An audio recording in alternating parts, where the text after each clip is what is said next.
الحمد لله الحمد لله رب العالمين خالق السماوات والأرض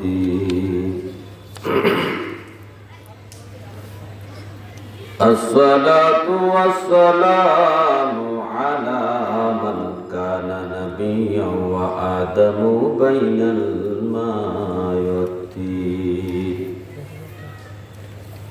سيدنا ونبينا وشفينا وحبيبنا وكيلنا وكفيلنا وأولنا ومعيننا محمد رسول الله صلى الله عليه وسلم قال الله تعالى في كلامه المجيد والفرقان الحميد وما خلقت الجن والإنس إلا ليعبدون صدق الله مولانا العظيم وصدق رسوله النبي الكريم الآمين قال النبي صلى الله عليه وسلم طلب العلم فريضة على كل مسلم أو كما عليه الصلاة والسلام إن الله وملائكته يصلون على النبي يا أيها الذين آمنوا صلوا عليه وسلموا تسليما صل على حبيب خدا صل على محمد صل على حبيب خدا صل على محمد أولياء أنبياء যে নামে বিলীন সে নামে মোহিতে ডাকি আমিন আমিন সলে আলা হাবিবে খোদা সলে আলা মুহাম্মাদিন সলে আলা হাবিবে খোদা সলে আলা মুহাম্মাদিন সালাতুন ইয়া রাসূলুল্লাহ আলাইকুম সালামুন ইয়া হাবিবাল্লাহ আলাইকুম সালাতুন ইয়া রাসূলুল্লাহ আলাইকুম সালামুন ইয়া হাবিবাল্লাহ আলাইকুম আমল নাই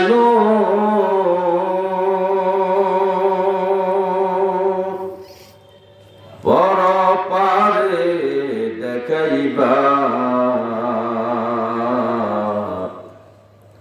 আপনার নামের তসবিহ বরসায় আমার সালাত নিয়া রাসূলুল্লাহ আলাইকুম সালাম নিয়া হাবিবাল্লাহ আলাইকুম সালাত নিয়া রাসূলুল্লাহ আলাইকুম সালাম নিয়া হাবিবাল্লাহ আলাইকুম সাধ্য নাই মোর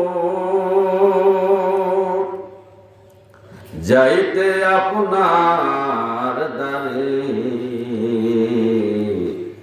বেদনা সরফ সাইব কি করে সালাতুনিয়া রাসূলুল্লাহ আলাইকুম সালামুনিয়া হাবিবাল্লাহ আলাইকুম সালাতুনিয়া রাসূলুল্লাহ আলাইকুম সালামুনিয়া হাবিবাল্লাহ আলাইকুম লা ইলাহা ইল্লাল্লাহ লা ইলাহা ইল্লাল্লাহ লা ইলাহা ইল্লাল্লাহ লা ইলাহা ইল্লাল্লাহ লা ইলাহা ইল্লাল্লাহ লা ইলাহা ইল্লাল্লাহ লা ইলাহা ইল্লাল্লাহ লা ইলাহা ইল্লাল্লাহ লা ইলাহা ইল্লাল্লাহ লা ইলাহা ইল্লাল্লাহ লা ইলাহা ইল্লাল্লাহ মুহাম্মাদুর রাসূলুল্লাহ সাল্লাল্লাহু আলাইহি ওয়াসাল্লাম। আলহামদুলিল্লাহ,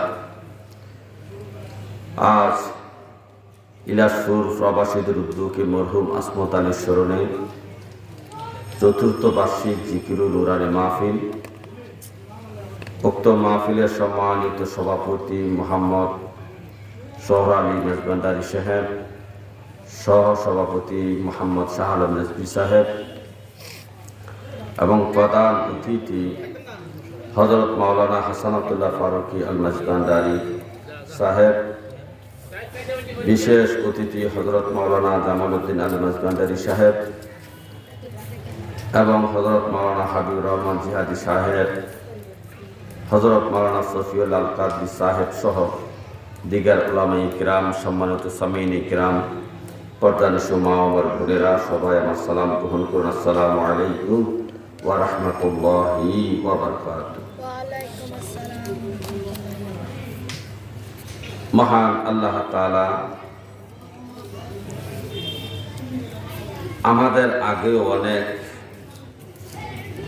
জাতি আল্লাহ সৃষ্টি করেছেন। এর মধ্যে জিন একটা জাতি ছিল। জিন জাতির আগেও আল্লাহ আরেকটা জাতি সৃষ্টি করেছেন, সেটা হলো ফেরেশতা জাতি।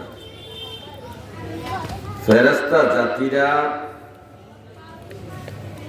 এদের নফস নাই, এদের কোনো চাওয়া পাওয়া নাই, চাহিদা নাই, এদের খাওয়া দাওয়া নাই, প্রস্রাব পায়খানা নাই, কোনো কিছুই নাই।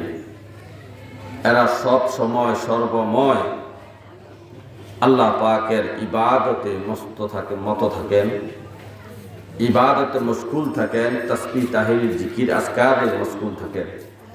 তারপরও আল্লাহর ইবাদত করার জন্য একটা জাতি সৃষ্টি করলেন, সেই জাতিটার নাম হলো জিন জাতি। এই জিন জাতিটা সৃষ্টি করার পরে এরাও অবাধ্য হয়ে গেল, আল্লাহর ইবাদত থেকে এরা দূরে সরে গেল। এদেরকে যারা দিক নির্দেশনা দিত তাদের কথা এরা মানত না। আল্লাহ যে তাদের জন্য কিতাব প্রেরণ করেছেন, কিতাব অনুযায়ী তারা চলতো না। এরা শিরক বেদাতের মধ্যে নিমজ্জিত হয়ে গেল, যার কারণে আল্লাহ গোসা হয়ে এই জাতিটাকে ধ্বংস করে দিলেন। এরপরে আল্লাহ ইবাদতের জন্য আরেকটা জাতি সৃষ্টি করলেন, যে এই জাতিটা সৃষ্টির বিষয়ে আল্লাহ তাআলা ফেরেশতাদেরকে জিজ্ঞাসা করলেন, আমি কি মানব জাতি সৃষ্টি করব? তখন ফেরেশতারা কিন্তু সবাই বাধা দিছিল যে আপনি কি জন্য আর এই জাতিটা সৃষ্টি করবেন, কারণ আমরা তো দেখলাম জিন জাতি আপনার ইবাদত করে নাই, আপনার যাদেরকে তাদের হেদায়েতের জন্য প্রেরণ করেছেন আপনার নবী রাসূলদের কথা তারা শুনে নাই।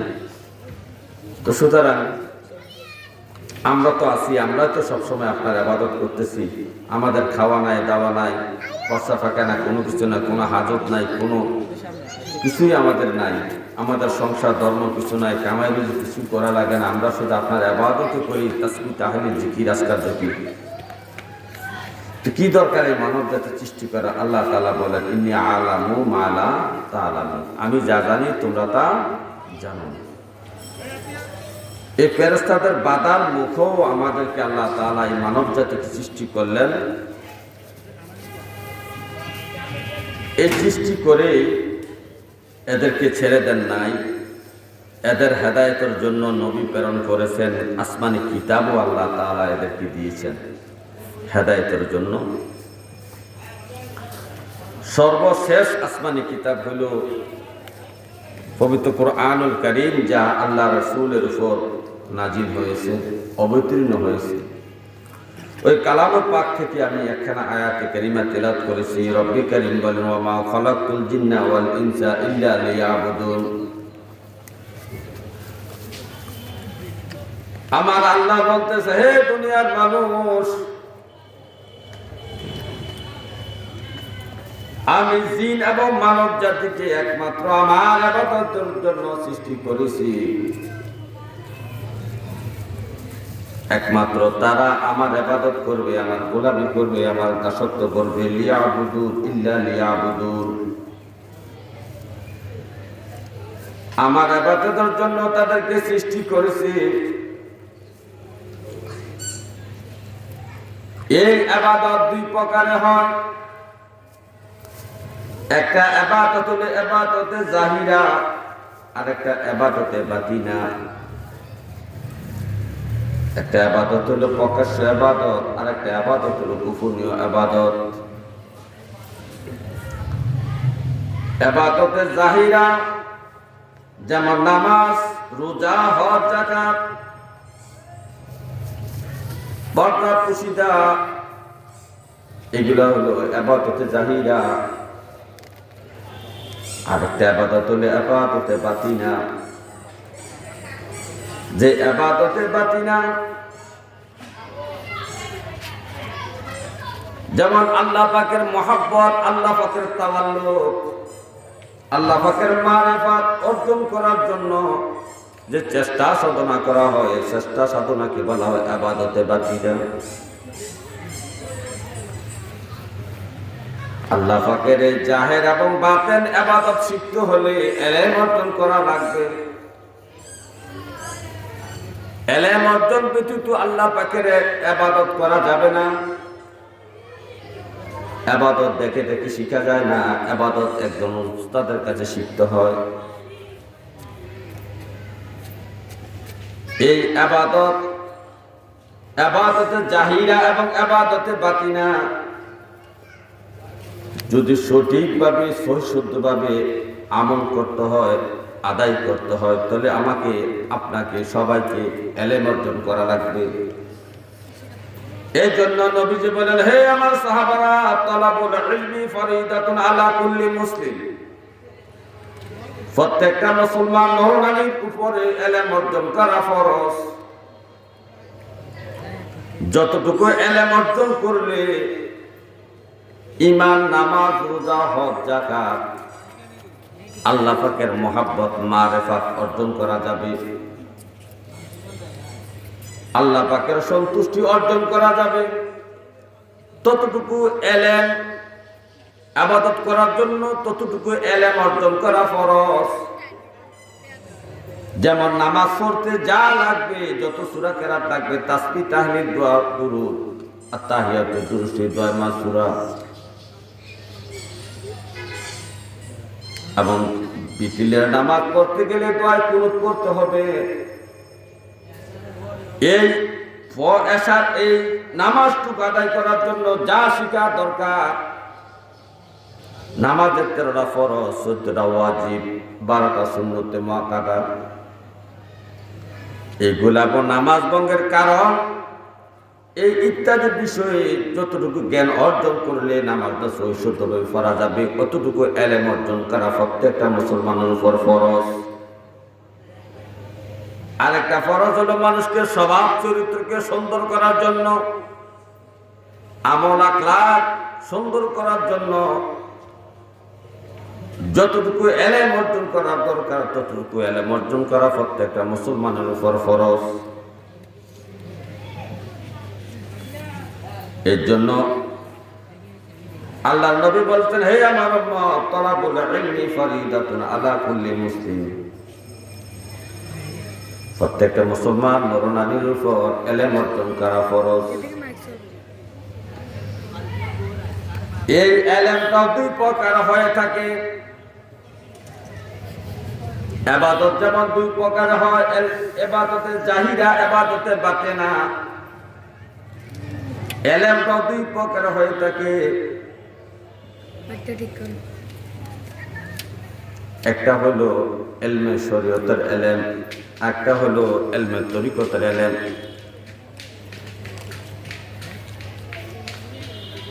ইলমে শরীয়তের এলেম যেটাকে বলা হয় জবানি এলেম, ইলমে ফিকহ, ইলমে শরীয়ত। আরেকটা এলেম হলো কালবি এলেম, যেটাকে ইলমে তাসাউফের এলেম, তরিকতের এলেম বলা হয়। হাসান বসরি সুন্দর করে ব্যাখ্যা দিয়েছেন, তালাবুল ইলমি ফরিদাতুন আলা কুল্লি মুসলিম।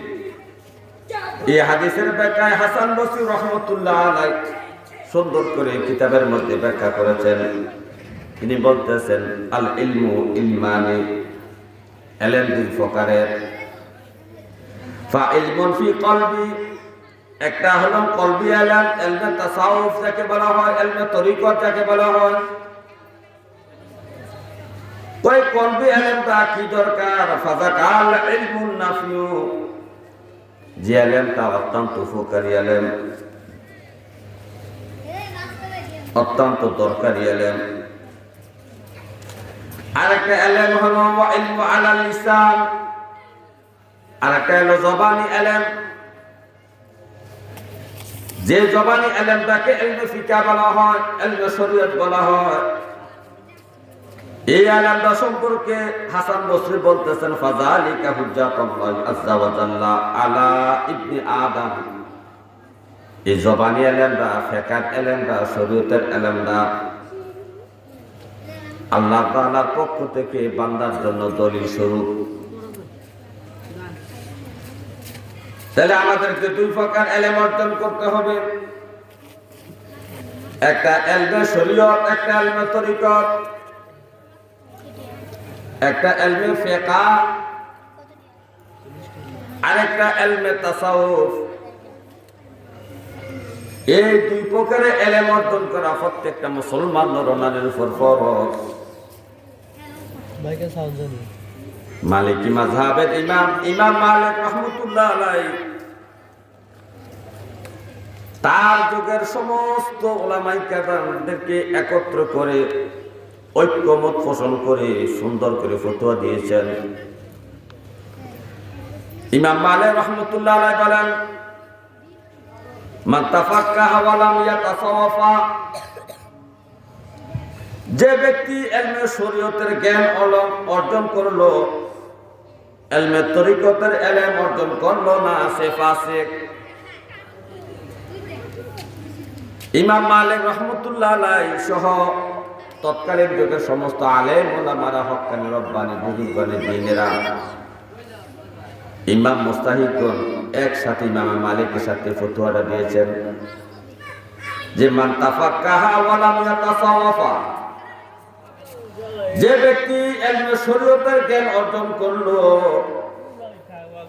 ইলমে তরিকতের, ইলমে তাসাউফের জ্ঞান অর্জন করলো না, সে ফাসিক ব্যক্তি, পথভ্রষ্ট। ওয়া মান তাসাওয়াফা ওয়া লাম ইয়াতাফাক্কাহা, আর যে ব্যক্তি ইলমে তরিকতের ইলম অর্জন করলো, ইলমে তাসাউফের ইলম অর্জন করলো, ওয়া লাম ইয়াতাফাক্কাহা, ইলমে শরীয়তের জ্ঞান অর্জন করলো না, ইমাম মালিক বলতেছেন ফাকাত তাজান্দাকা, সে ব্যক্তিটা কাফেরের নিকটবর্তী, জিদ্দি। অর্থাৎ যে তরিকতের এলেম অর্জন করার জন্য পীর সাহেবের কাছে মুরিদ হইল,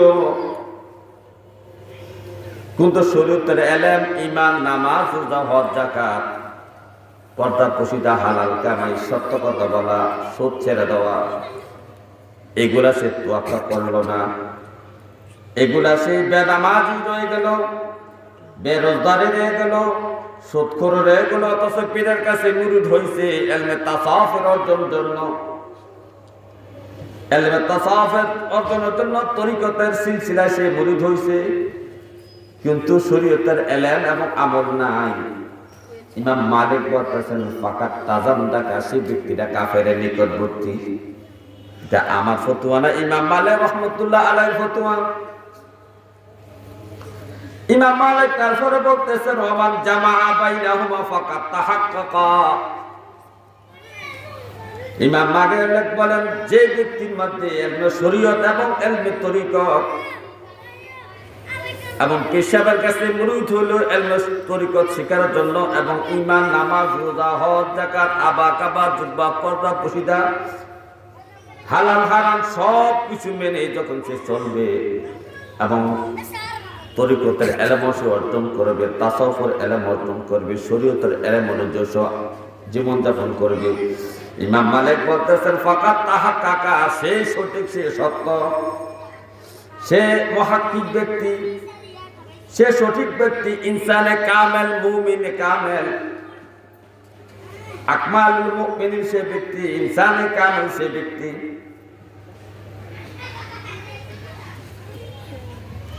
তাহলে আমাদেরকে ইলমে শরীয়ত এবং ইলমে তরিকত দুই প্রকার এলেম অর্জন করতে হবে।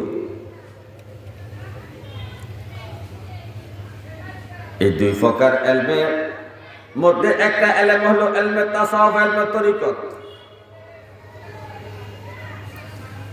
তো এখন ইলমে তরিকত কাকে বলে, তরিকতের এলেম কাকে বলে, তাসাউফের এলেম কাকে বলে, এটা আমাদের জানা দরকার।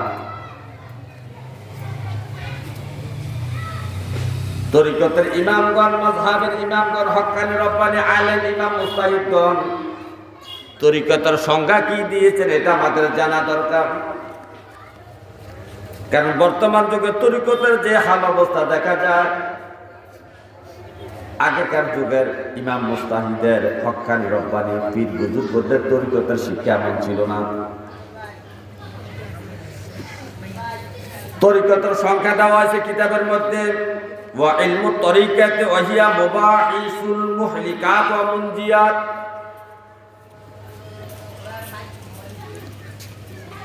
ইমাম মুজতাহিদগণ, মাযহাবের ইমাম মুজতাহিদগণ এবং তরিকতের ইমামগণ, বুজুর্গানে দ্বীন তরিকতের সংজ্ঞা দিয়েছেন সুন্দর করে। কিতাবে বলা হয়েছে ওয়া ইলমু তরিকা, ইলমে তরিকা হলো ইলমে তাসাউফ হলো কি শোনো, ওয়াহিয়া মুবাহিসুল মুহলিকাত ওয়া মুনজিয়াত, অর্থাৎ আত্মার ধ্বংস সাধনকারী যে বদখাসলতগুলো আমাদের মধ্যে আছে, আমাদের কলব আত্মার ধ্বংস সাধনকারী যে বদখাসলতগুলো আছে, খারাপ চরিত্রগুলো আছে, খারাপ দিকগুলো আছে,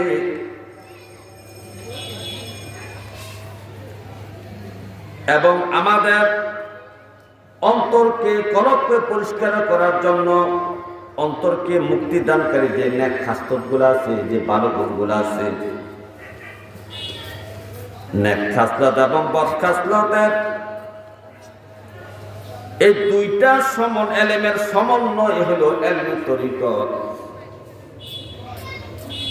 এই দুইটা নেক খাসলত এবং বদ খাসলত, এই দুই প্রকার এলেমের সমন্বয় হলো তরিকত। অর্থাৎ আমি বদ খাসলতগুলা জানবো, জানার পরে এগুলো থেকে আমি দূরে থাকবো, নেক খাসলতগুলো আমি জানবো, এগুলাকে আমি আঁকড়িয়ে ধরবো। এটা হলো ইলমে তরিকতের শিক্ষা।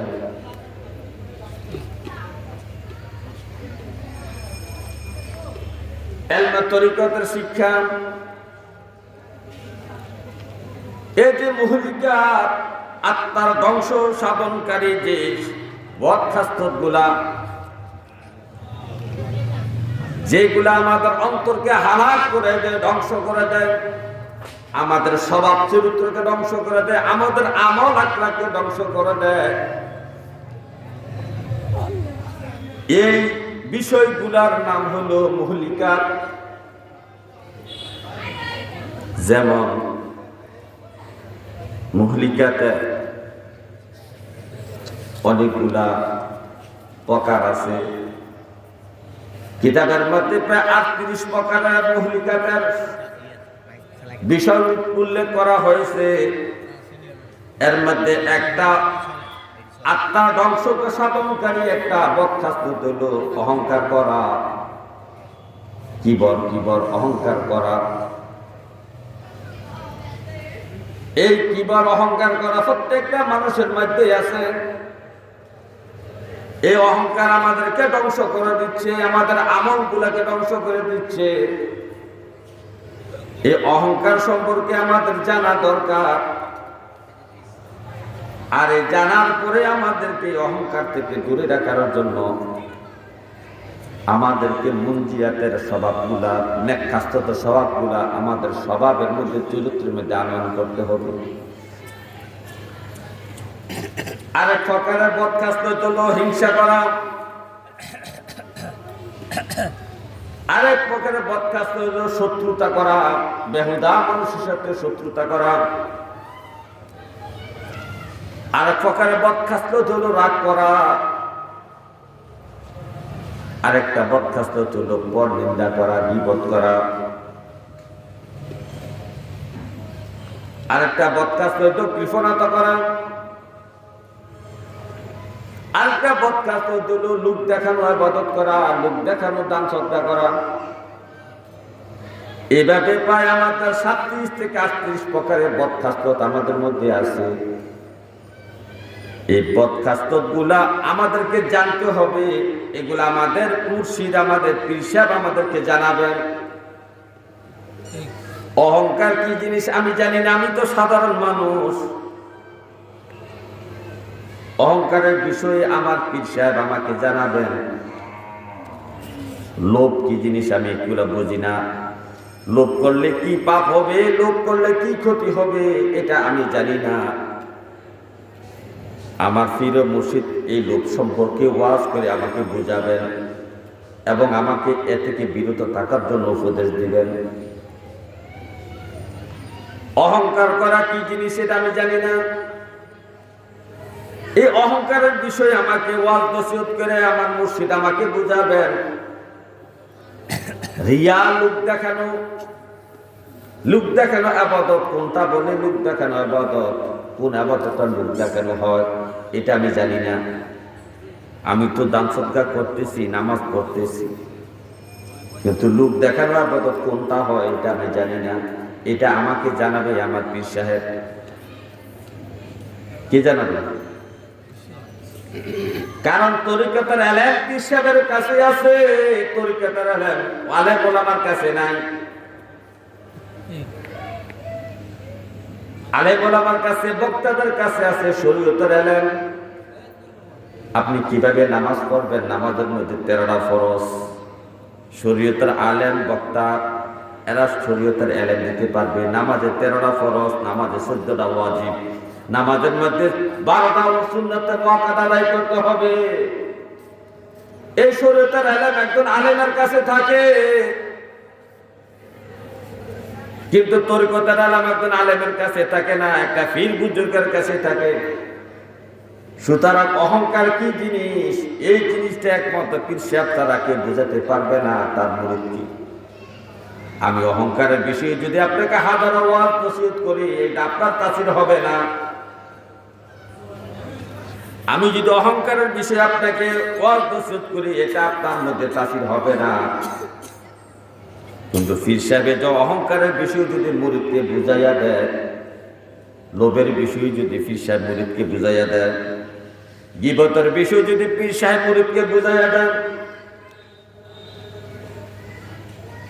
তারপরে রাগের বিষয় যদি হিংসার বিষয় যদি পীর সাহেব মুরিদকে বুঝাইয়া দেয়, এই যে আত্মার ধ্বংস সাধনকারী মুহলিকাতের যে 38টা বিষয় আছে, 38টা বিষয় যদি পীর সাহেব তার মুরিদদেরকে বুঝাইয়া দেয়, ওসিয়ত করে, নসিহত করে, তাহলে এটা মুরিদের পক্ষে যতটুকু কাজ করবে। আমি শরীয়তের হুজুর যে তখন আলোচনা করি, যদি 10 ঘন্টা আলোচনা করি আপনার মধ্যে, আমি বিন্দু ফেরিনো বোঝাতে পারবো না, তাহলে এটা কাজ হবে না। আমার ওয়াজে আপনার কাজ হবে না। একজন বুজুর্গ ব্যক্তি আলোচনা করলে যতটুকু তাফসীর হবে, এই তরিকতের বিষয়টা শরীয়তের হুজুর এটা করলে তাফসীর হবে না। তারপরে মহলিকা, এটা তরিকতে এলেম, এই এলেমটা একমাত্র পীর সাহেবের কাছে পাওয়া যাবে। মুহলিকাত আর মুনজিয়াত হলো নেকখাস্তগুলা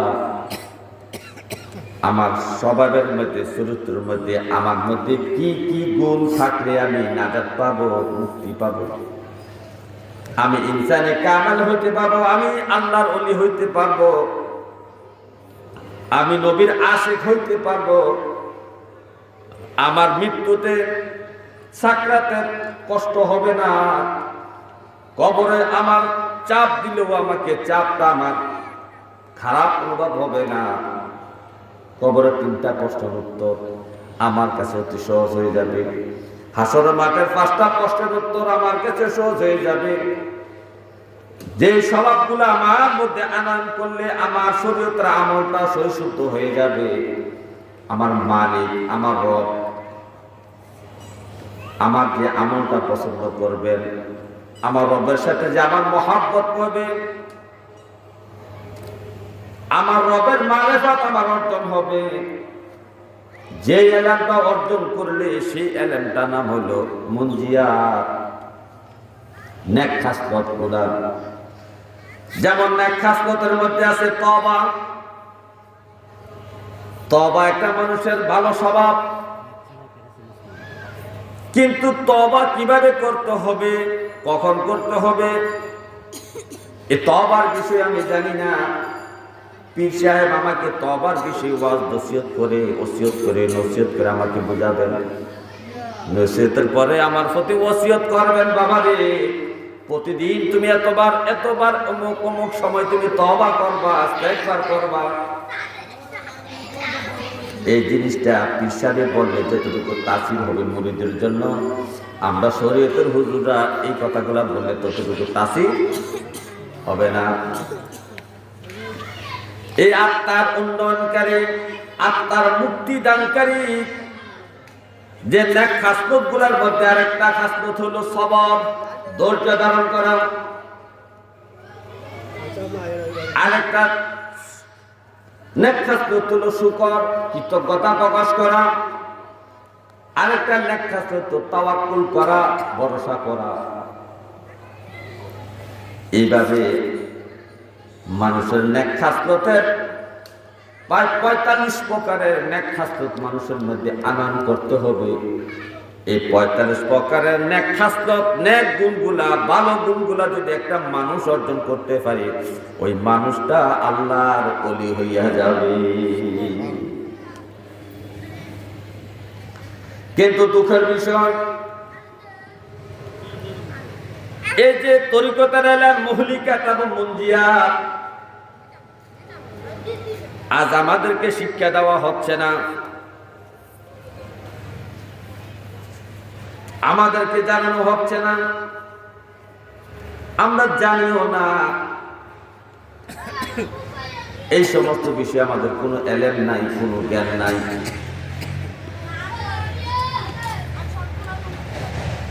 এই জ্ঞান না থাকার কারণে আমাদের কঠিন অবস্থা হবে হাসরের মাঠে।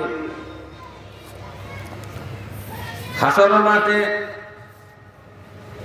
3 ব্যক্তিকে আল্লাহ বিচারের জন্য প্রথম নিয়ে আসবেন। কয় ব্যক্তিকে? 3 ব্যক্তিকে বিচারের জন্য নিয়ে আসবেন।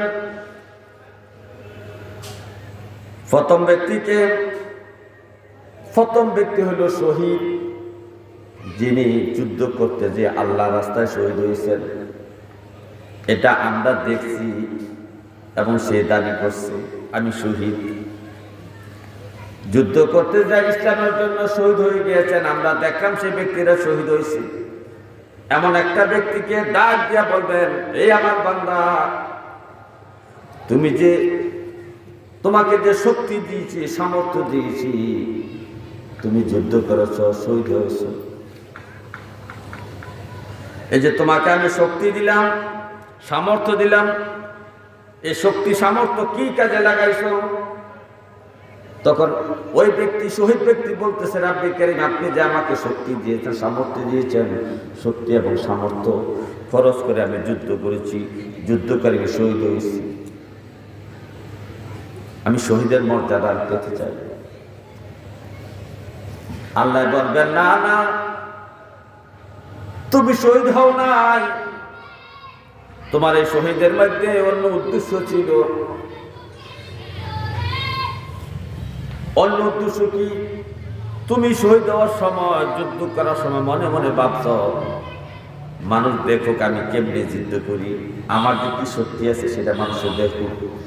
তুমি শক্তির প্রদর্শন করেছ, মানুষ তোমাকে বড় যোদ্ধা বলবে, লড়াকু সৈনিক বলবে।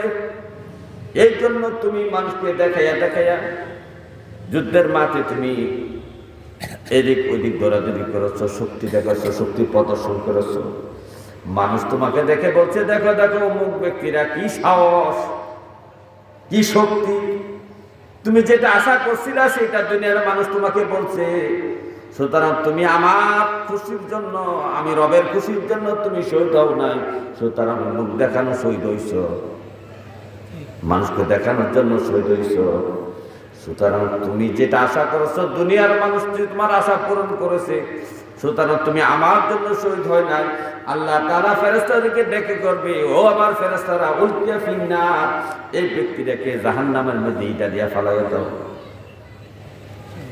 দ্বিতীয় আর একটা ব্যক্তিকে বিচারের জন্য আনবে। দ্বিতীয় ব্যক্তিকে দান করা হয়েছে এলেম, জ্ঞান, শরীয়তের এলেম, কোরআন হাদিসের এলেম তাকে দেওয়া হয়েছে। সে আলেম, সে বক্তা, সে কারি সাহেব, হে হাফেজ সাহেব, মুফাসসির, মুহাদ্দিস, মুফতি সাহেব।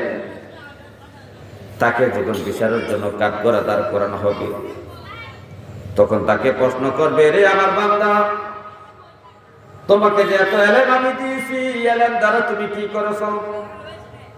তোমাকে সুন্দর কণ্ঠ আমি তোমাকে দিয়েছি, তোমাকে এলেম দিয়েছি, সুন্দর চেহারা দিয়েছি, তোমাকে অনেক সম্পদ আমি দিয়েছি, তুমি তোমার এলেম অনুযায়ী কি পরিমাণ আমল করেছো, কি করেছো আমার জন্য, আমার দিনের জন্য, আমার নবীর জন্য, নবীর তরিকা মতো কি করেছো তুমি বলো। তখন এই লোকটা বলবে, রাব্বি কারীম, আমি যত এলেম অর্জন করছি তুমি আল্লাহকে খুশি করার জন্য। আমার যে গলা তুমি দিয়েছো, কণ্ঠ দিয়েছো, তুমি আল্লাহকে খুশি করার জন্য কণ্ঠ ব্যবহার করেছি। আল্লাহ বলবে, না না, মিথ্যা কথা বলছো, তুমি এলেম অর্জন করছো টাকা পয়সা কামাই করার জন্য, দুনিয়ার স্বার্থ উদ্ধারের জন্য তুমি এলেম অর্জন করেছো, এই কণ্ঠ ব্যবহার করেছো দুনিয়ার মানুষ যেন তোমাকে ভালো বক্তা বলে, তোমার কণ্ঠের সুপ্রশংসা করে, তুমি এর জন্য তুমি ভালো কণ্ঠ দিয়া মানুষকে আলজাল কথা বোঝাইছো। প্রকৃতপক্ষে আমি রবের খুশির জন্য তুমি কণ্ঠটা ব্যবহার করো নাই, আমি রবকে খুশি করার জন্য এলেম অর্জন করো নাই। সুতরাং দুনিয়ার মানুষ তুমি যা আশা করেছো, দুনিয়ার মানুষ তোমাকে বড় বক্তা বলেছে, বড় আলেম বলেছে, বড় মুফতি বলেছে, বড় মুহাদ্দিস বলেছে, বড় হাফেজ বলেছে, বড় কারি বলেছে, যা চাইছো দুনিয়ার মানুষ তোমাকে তাই বলেছে। সুতরাং আমি রবের জন্য তুমি তা করো নাই, সুতরাং এর জন্য তুমি যা আশা করেছো সে আশা দুনিয়া তোমার পূরণ হয়ে গেছে। সুতরাং হাসর মাঠে তোমার আশা পূরণ হওয়ার কিছু নাই। আল্লাহ তাআলা ফেরেশতাকে ডেকে বলবে, ফেরেশতা রে, উলকিয়া ফিন্নার, এই নাফরমান বান্দারে জাহান্নামের মধ্যে ইটা দিয়ে ফালাইয়া দাও। কেন? ওই লোক দেখানো, কণ্ঠ ব্যবহার করছে লোক দেখানোর জন্য। কণ্ঠ কিসের জন্য ব্যবহার করছে? মানুষ আমারে ভালো, আমি বড় বক্তা, আমি কি সুন্দর গজল বইতাম পারি, কি সুন্দর কি করতে পারি, নিজের বাহাদুরি দেখার জন্য কণ্ঠ ব্যবহার করেছে। ঠিক কিনা বলেন? তো এটা কি লোক দেখানো না? মানুষকে খুশি করার জন্য যে এটা বলবে সেটাই লোক দেখানো, রিয়া রিয়া। মানুষকে দেখানোর জন্য এই প্যান্ডেলের মধ্যে স্টেজে বসে মাইকের সামনে গর্জন দেয়, কি হুঙ্কার দেয়, এটা মানুষকে লোক দেখানোর জন্য সে এগুলো করতেছে। মূলত আল্লাহকে সন্তুষ্ট করার জন্য, নবীর মহব্বতের জন্য নয়। এই লোক দেখানো এই আবাদত করার কারণে দেখছেন তার এলেম, তার জিকির, তার মিলা, তার ওয়াজ, তার নসিহত, তার গান, গজল, ওয়াজ কোনোটাই কাজে লাগলো না। আল্লাহ বলে উল্টিয়া ফিন্নার, তাকে জাহান্নামীটা দিয়ে ফেলাই দাও। হে আমার ভাইও, 3 নম্বর ব্যক্তি বিচারের জন্য হাজির করা হবে। 3 নম্বর ব্যক্তি হলো দানশীল, দানবীর ব্যক্তি। তাকে সম্পদ দিয়েছেন আল্লাহ। আল্লাহ কি দিয়েছেন? তাকে প্রচুর সম্পদ আল্লাহ দিয়েছেন। আল্লাহ তাকে প্রচুর সম্পদ দিয়েছেন। সে দুনিয়া দান করছে। ফুটবল খেলার জন্য 10,000, অমুক পুরুষের জন্য 20,000, অমুক মাহফিলের জন্য 10,000, অমুক মেয়ের বিয়ের জন্য 10,000, অমুক বাড়ি অমুক অনুষ্ঠানের জন্য জাকাতের জন্য 20,000 টাকা দিচ্ছে। মারহাবা মারহাবা আল্লাহর জন্য দান করছে। এই দানবের কে কষ্ট করবে? এরে দানবে, তুমি কেন দান করছো? এই যে আমি তোমাকে টাকা পয়সা সম্পদ দিলাম, লক্ষ লক্ষ কোটি কোটি টাকার মালিক তোমাকে বানাইলাম, তোমার বাড়ি গাড়ি আমি দিলাম, এই ধন সম্পদ তুমি কোন কাজে ব্যয় করেছো বলো? তখন বলবে আল্লাহ তোমার সন্তুষ্টির জন্য আমি ফুটবল খেলায় 10,000 টাকা দিয়েছি, তোমার সন্তুষ্টির জন্য আমি অমুক বাড়ির 20,000 জন্য 10,000 টাকা দিছি, অমুক একটা রিক্সা কিনা দিছি, অমুক মাহফিলে এত টাকা দিছি, অমুক রুচে এত টাকা দিয়েছি তোমার কিছু করার জন্য। আমার মাবুদ বলবে রে নাফরমান বান্দা, তুমি মিথ্যা কথা বলছো, তুমি মিথ্যা কথা বলছো, মনে মনে আশা করছো আমি যে 10,000 টাকা ফুটবলে খেলায় দিলাম আমার নামটা সবাই উচ্চারণ করবে। আমি যে অমুক মাহফিলে 10,000 টাকা দিলাম মানুষ আমাকে বড় দানবীর বলবে। আমি অমুকের বিয়ের জন্য 10,000 টাকা দিয়েছি, আমাকে দানবীর বলবে। আমি অমুককে গাড়ি কিনে দিছি ভোট খাওয়ার জন্য, আমাকে বড় দানবীর বলবে। তো তুমি যেটা আশা করছো আল্লাহ তো তোমার আশা, আমি আল্লাহ তোমার আশা দুনিয়া পূরণ করছি। সব মানুষ বলছে অমুকে বড় দানবীর, হাজার হাজার টাকা দান করে হাজার হাজার টাকা দেয়। তুমি মনে মনে দানবীর হওয়ার জন্য, মানুষ তোমার পছন্দ করার জন্য দান করছো, আমি মাওলার খুশির জন্য তুমি দান করো নাই। সুতরাং তোমার এই দান দুনিয়ার মানুষের লোক দেখানোর জন্য হয়েছে, রিয়া দেখানোর লোক দেখানো দান হয়েছে, লোক দেখানো ইবাদত হয়েছে। সুতরাং তুমি যা চাইছো দুনিয়া তা পাইছো। ফেরেশতাকে দেখে রে আমার ফেরেশতারা উলকিয়া ফিন্নার, এই দানবীর বান্দাটাকে ইটা দিয়া জাহান্নামের মধ্যে ফালাইয়া দাও। সাল্লে আলা হাবিবে খোদা, সাল্লে আলা মুহাম্মাদিন, সাল্লে আলা হাবিবে খোদা, সাল্লে আলা মুহাম্মাদ। আউলিয়া আম্বিয়ারা যে নামে বিলীন, সে নামে মরিতে ডাকি আমিন আমিন। সাল্লে আলা হাবিবে খোদা।